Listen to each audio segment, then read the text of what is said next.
Hello my dear students, welcome to my YouTube channel Shri Shyam Online Classes.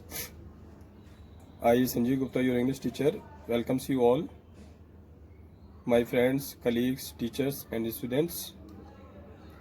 In my last video lesson, I taught you about verb and its importance in English grammar. Today we shall discuss about verb and its main kinds. लेकिन उससे पूर्व जीवन में सफलता प्राप्ति के लिए ज्ञान की जरूरी बात।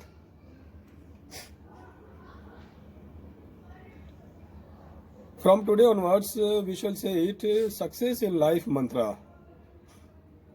प्रिय विद्यार्थियों, जीवन में सफलता प्राप्ति के मार्ग में अहंकार, जिसे हम इंग्लिश में एरोगेंस या सुपीरियरिटी कॉम्प्लेक्स भी कहते हैं, बहुत बड़ी बाधा है और हमें सदैव इससे दूरी बनाए रखनी है और इससे बचना है। हमें अपने जीवन में सदैव विनम्र और विनीत बनना है। Always be polite and be humble.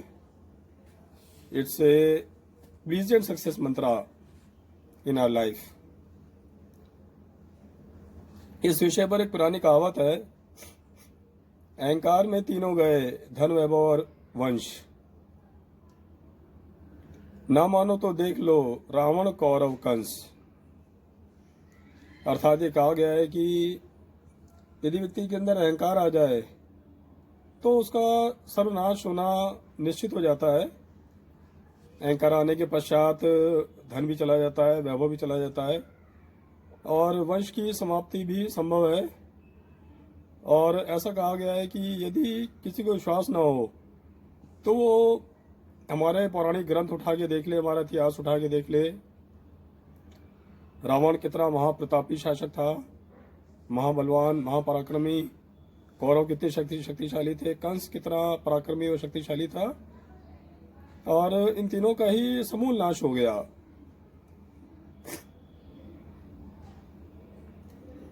इस विषय पर कबीरदास जी कहते हैं, कबीरा गर्व न कीजिए ऊंचा देख आवास, काल पड़्यो भुई लेटना ऊपर जमसी घास।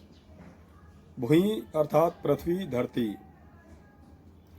कबीरदास जी कहते हैं इस विषय पर कि कभी भी गर्व नहीं करना चाहिए, जीवन में कभी भी अहंकार नहीं करना चाहिए, कभी किसी बात को लेकर अभिमान नहीं आना चाहिए। चाहे वो धन संपदा की बात हो या और कोई गर्व का विषय हो, किसी भी विषय को लेकर गर्व नहीं होना चाहिए। और इसीलिए कबीरदास जी कहते हैं कि कबीरा गर्व न कीजिए ऊंचा देख आवास। अर्थात अपना मकान अगर बहुत सुंदर बनाओ, शानदार बनाओ, आलीशान बनाओ, तो उसको देखकर कभी भी गर्व नहीं करना चाहिए। अपनी धन संपदा पर कभी अभिमान नहीं होना चाहिए।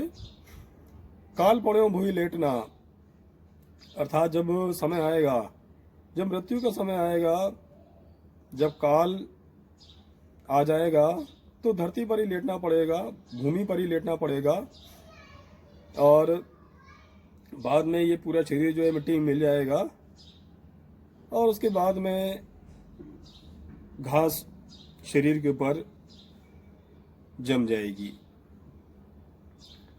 रहीमदास जी जो स्वयं अकबर के दरबारी कवि थे और उनको हम अब्दुल रहीम खान खाना के नाम से भी जानते हैं,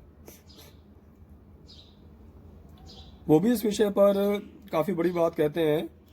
रहीमदास जी कहते हैं, बड़े बड़ाई ना करें, बड़े ना बोले बोल, रहीमन हीरा कब कहे लाख टका मेरा मोल। अर्थात रहीमदास जी ये कहना चाहते हैं कि बड़े लोग कभी भी दिखावा नहीं करते हैं।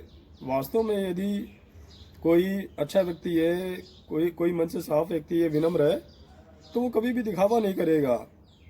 बड़े बड़ाई ना करे। बड़े व्यक्ति कभी दिखावा नहीं करते हैं, स्वयं की बड़ाई नहीं करते हैं, न कभी अहंकार करते हैं, न कभी अभिमान प्रदर्शित करते हैं। बड़े ना बोले बोल, और कभी भी वो बड़े बड़े बोल भी नहीं बोलते हैं, ऊंची ऊंची बातें नहीं करते हैं। विनम्रता पूर्वक अपना काम करते रहते हैं, अपने काम में संलग्न रहते हैं।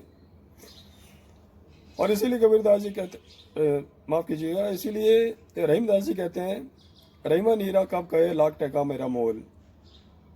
और इसीलिए रहीमदास जी कहते हैं कि हीरा कभी नहीं कहता कि मेरा मोल जो है बहुत ज़्यादा है, मेरा मोल लाख टका है या लाख रुपए है, मेरा मोल है।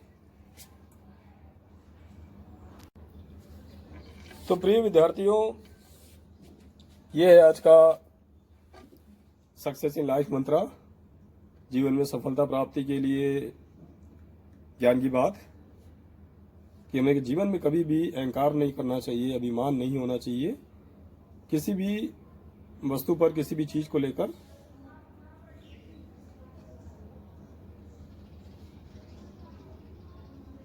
आइए बात करते हैं आज के टॉपिक पर।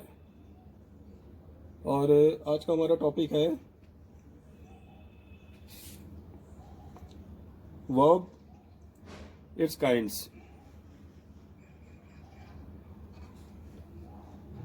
एक बार वर्ब की परिभाषा मैंने पिछले वीडियो में आप लोगों को बताई थी। Now we shall repeat that definition once again. Verb is a word that tells us an action or a state of the subject. We can say in simple words, verb is an action word. क्रिया एक ऐसा शब्द है जो हमें बताता है किसी कार्य के बारे में या किसी स्थिति के बारे में, किसी अवस्था के बारे में, ऑफ द सब्जेक्ट, वाक्य के कर्ता के, वाक्य के कर्ता की स्थिति या उसके किसी कार्य के बारे में बताने वाला शब्द ही हमारा वर्ब होता है। और it's very important, it's highly important. We can say it's a heart of the sentence. हम आसानी से कह सकते हैं कि ये वाक्य का हृदय होता है।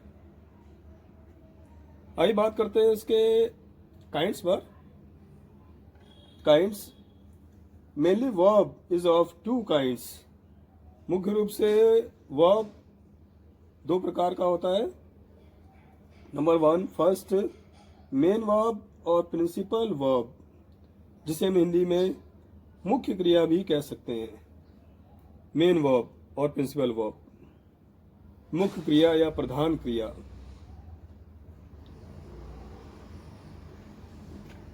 It tells us about the nature of an action of the subject.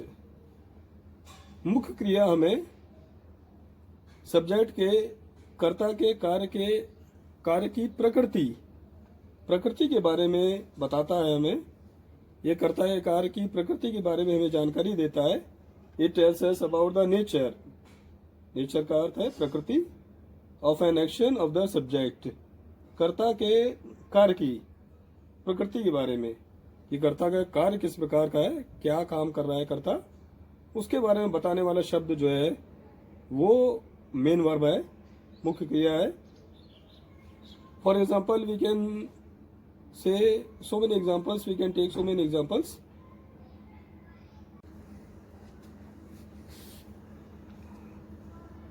Example first, Hari eats an apple daily. Hari रोजाना एक सेब खाता है। सिंपल प्रेजेंट टेंस और present indefinite tense.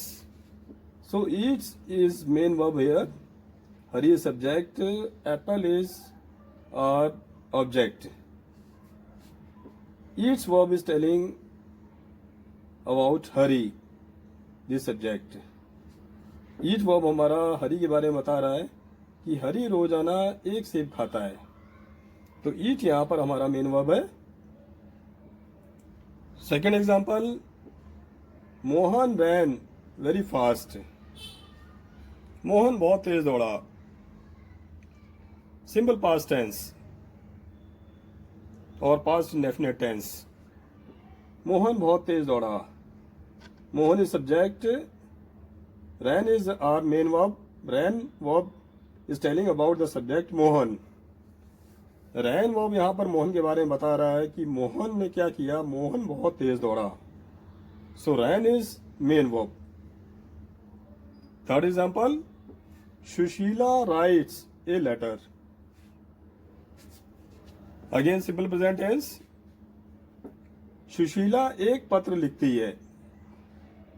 Shushila is subject, writes main verb, a letter object. So write main verb is telling us about the subject Shushila. Sushila के बारे में बताने वाला शब्द राइट्स कि सब्जेक्ट हमारा क्या करता है, सुशीला क्या करती है, वह एक पत्र लिखती है। Next example, the train has departed from the station. Present perfect tense, use of has have here, verb third form, work has completed here, काम पूरा हो चुका है। तो present perfect tense, departed is our main verb, departed हमारा मुख्य क्रिया है, और the train is subject, train यहाँ पर सब्जेक्ट है। ट्रेन के बारे में डिपार्टेड वर्ब हमें बता रहा है कि ट्रेन जो है वो स्टेशन से निकल चुकी है। The train has departed from the station, train station से निकल चुकी है या जा चुकी है। इसके बारे में बताने वाला जो शब्द है इनको वो है departed. So departed is main verb, ये हमें ट्रेन के बारे में बता रहा है जो कि सब्जेक्ट है। We can take some more examples which I have not written here. The students are learning through online classes. The students are learning. Learning is main verb here. The students is subject. Learning word is telling us about the subject which is the students. Learning हमारा main verb है जो हमको students के बारे में बता रहा है कि आजकल विद्यार्थी ऑनलाइन क्लासेस के जरिए सीख रहे हैं। Present continuous tense. One more example, I taught you about verb and its importance in my previous video. I taught you, simple past tense. मैंने आप लोगों को अपने पिछले वीडियो में वर्ब और उसके महत्व के बारे में पढ़ाया या सिखाया। So taught is main verb here and taught verb is telling us about the subject which is I. Taught main verb है, वो हमें I के बारे में बता रहा है कि I ने क्या किया, I ने हमें पढ़ाया, verb और उसके importance के बारे में। So taught is main verb, I is subject. One more example, my brother was watching a movie yesterday. मेरा भाई पिछले दिन या कल एक मूवी देख रहा था।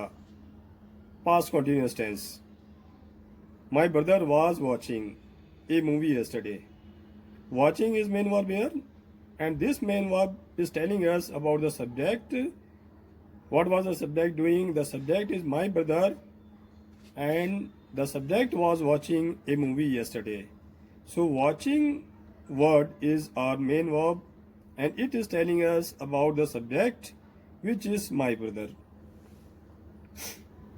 So this way we can easily take so many examples from which we can understand the main verb of the sentence. दूसरी तरह की जो हमारा वर्ब का काइंड है वो है ऑक्सिलरी वर्ब और हेल्पिंग वर्ब, जिसे हम हिंदी में सहायक क्रिया भी कहते हैं। मेन वर्ब और प्रिंसिपल वर्ब मुख्य क्रिया, ये वर्ब का पहला मुख्य काइंड है, और सेकेंड मुख्य काइंड ऑक्सिलरी वर्ब और हेल्पिंग वर्ब, जिसे हम हिंदी में सहायक क्रिया भी कहते हैं।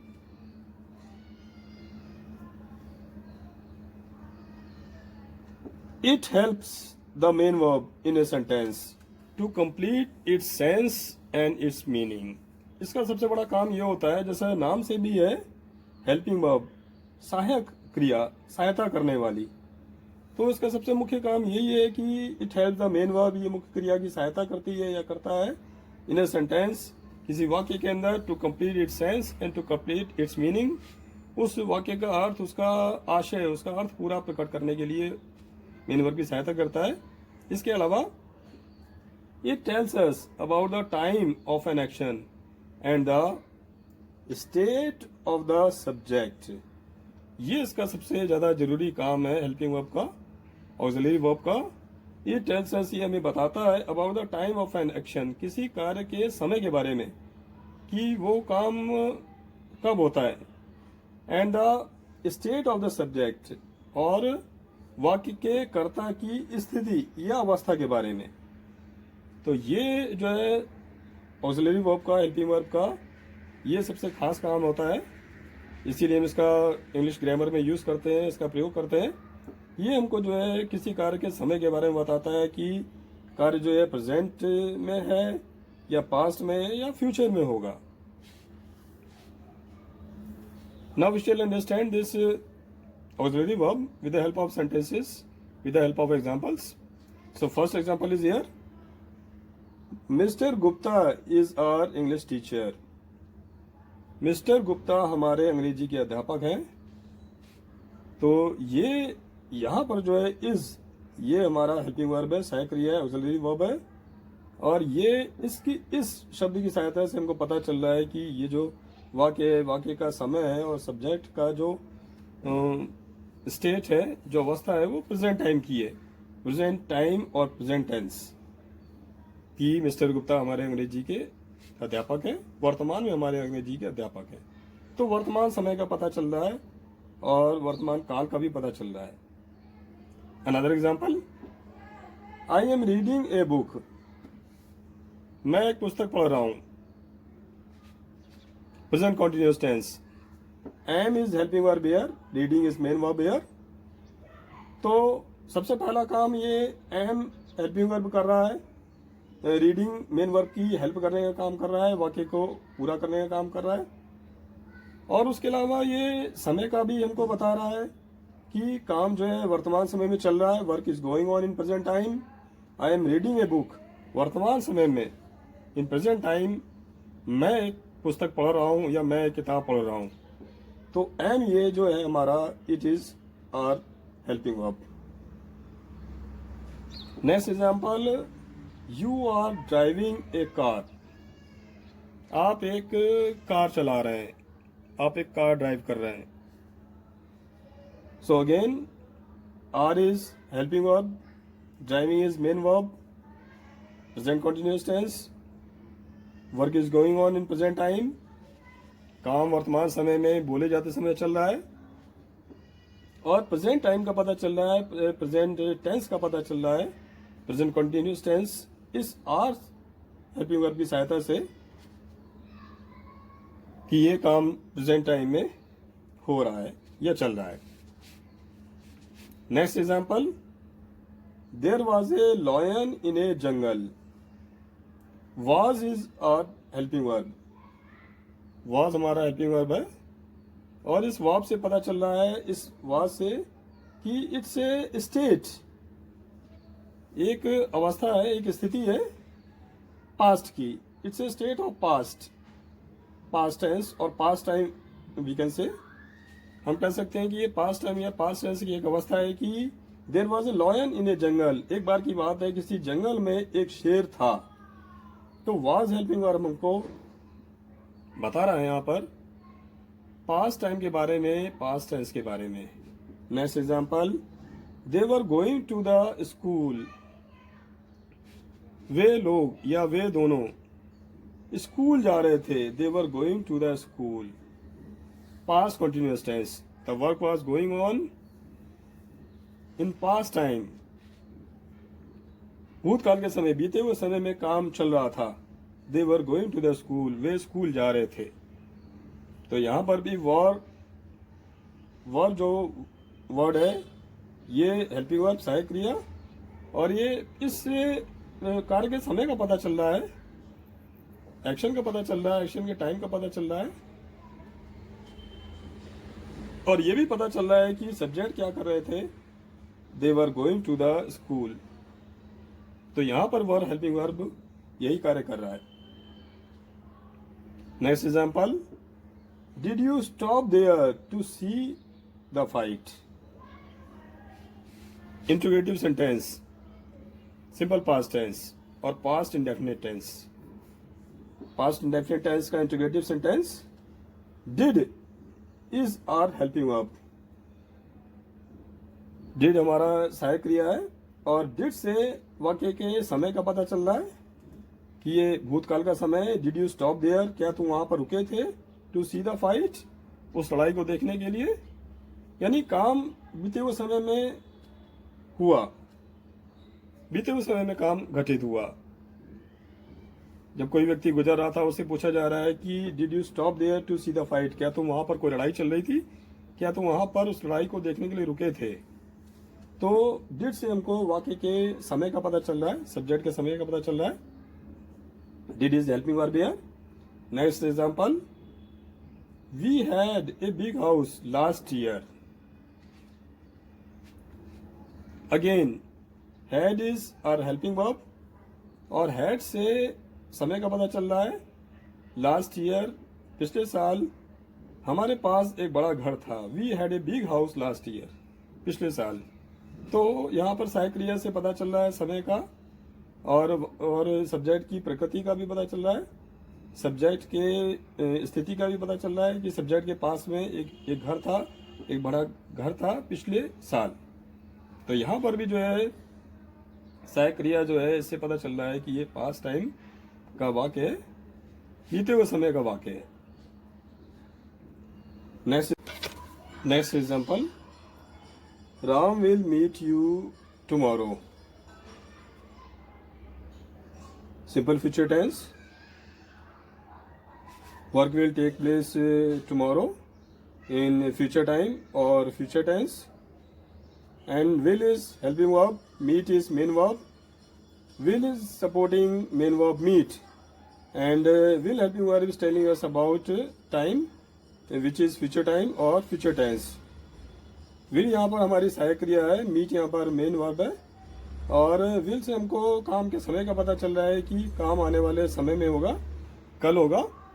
राम तुम्हें कल मिलेगा, तो will is helping verb।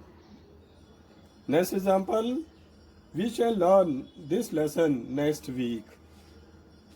Again, simple future tense. Shall is helping verb, learn is main verb, we subject.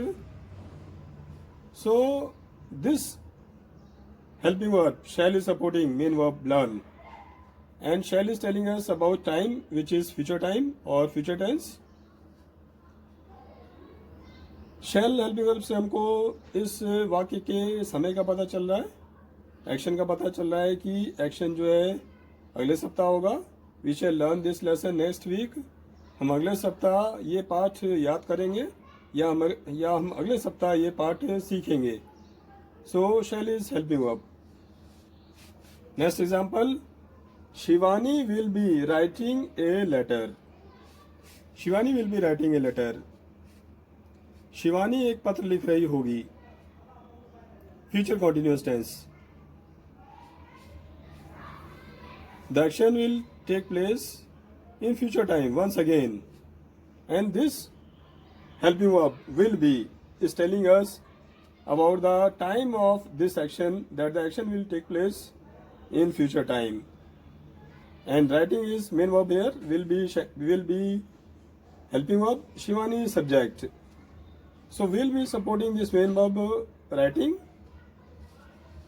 और will be से हमको पता चल रहा है कि ये एक्शन जो है आने वाले समय में होगा, फ्यूचर टाइम में होगा। आने वाले समय में शिवानी एक पत्र लिख रही होगी। So this way we can easily understand about helping verbs and or auxiliary verbs. And one more thing, we can classify these helping verbs according to their use. हम इनको आसानी से वर्गीकृत कर सकते हैं, and this is called classification of helping verbs. सहायक क्रियाओं का वर्गीकरण। हम इनके उपयोग के अनुसार उनको अलग अलग वर्ग में रख सकते हैं कि प्रेजेंट की सहायक क्रियाएं कौन सी होंगी, पास्ट की सहायक क्रियाएं कौन सी होंगी और फ्यूचर की सहायक क्रियाएं कौन सी होंगी। तो आइए इनको भी देख लेते हैं। Present helping verbs, present tense की सहायक क्रियाएं कौन कौन सी हैं? Is, am, are, do, does, has, have. These are helping verbs used in present time or present tense. That's why they are called present helping verbs. Next, past helping verbs: was, were, did, had. These are past helping verbs which are used in past tense or past time. past tense में बीते हुए समय में काम आने वाली, बीते हुए काल में काम आने वाली सहायक क्रियाएं was, were, did और had, और इनसे हमको कार्य का पता चलता है कि काम भूतकाल में हुआ या घटित हुआ। Next, future helping verbs: will, shall, will be, will, shall, have. So these are future helping verbs which denote और which express future time, future tense. So, my dear students, that's all for today. Stay home, stay safe, save lives, keep on learning. Please watch my videos regularly. I am teaching you basic English these days, nowadays. So, it's very useful, very important for all classes. Please like, comment, share and subscribe my YouTube channel, Shri Shyam Online Classes. Click on subscribe button which is given below, red colored. It's totally free. Thank you all. Jai Bharat, Jai Rajasthan.